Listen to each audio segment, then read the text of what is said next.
दीपू चंद्र दास के साथ जो भी यहाँ पर हुआ उसकी शुरुआत बहुत पहले हो चुकी थी। अगस्त 2024 में क्या हुआ सबको याद होगा।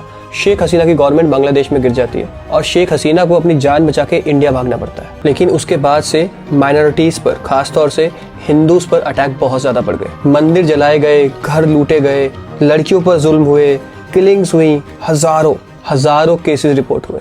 और ये जो हिंदूज पर अटैक हो रहे थे ना, इसके पीछे थी लोगों की एक सोच, क्योंकि लोगों का मानना था कि जो शेख हसीना थी वो इंडिया की पपेट थी।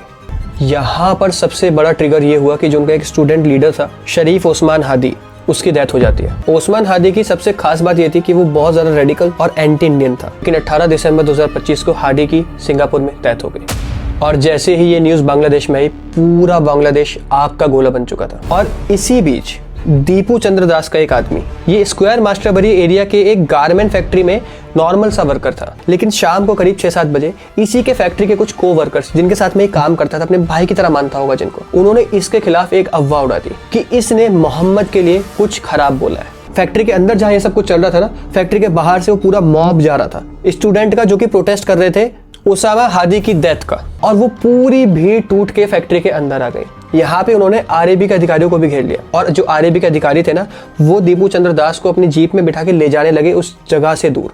बट वहां पर पूरे मॉब ने उन अधिकारियों को भी घेर लिया। और जब यहाँ पे अधिकारियों ने उस भीड़ से भी प्रूफ मांगे ना दीपू चंद्र दास के अगेंस्ट, तो किसी ने 2019 की कोई वीडियो प्ले कर दी जिसमें ये बंदा था भी नहीं। और ये मान लिया गया कि ये सब कुछ दीपू चंद्र दास ने कराया है। और यहाँ पर जबरदस्ती दीपू चंद्र दास को गाड़ी से उतारा गया। उसके बाद शुरू होती है वो सारी चीजें, भयानक चीजें जो हमने सोशल मीडिया पे देखी है। दीपू चंद्र दास को लात घूंसों से मारा गया और जब उसकी मौत हो गई ना, उसको लटका के जला दिया गया। और ये सब जब हो रहा था ना, तो लोग जश्न मना रहे थे, जैसे पता नहीं कितने बड़े राक्षस को उन्होंने पकड़ लिया हो। जिस इंसान के खिलाफ एक सबूत नहीं था ना किसी के पास, उसको इस बेरहमी से मारा गया।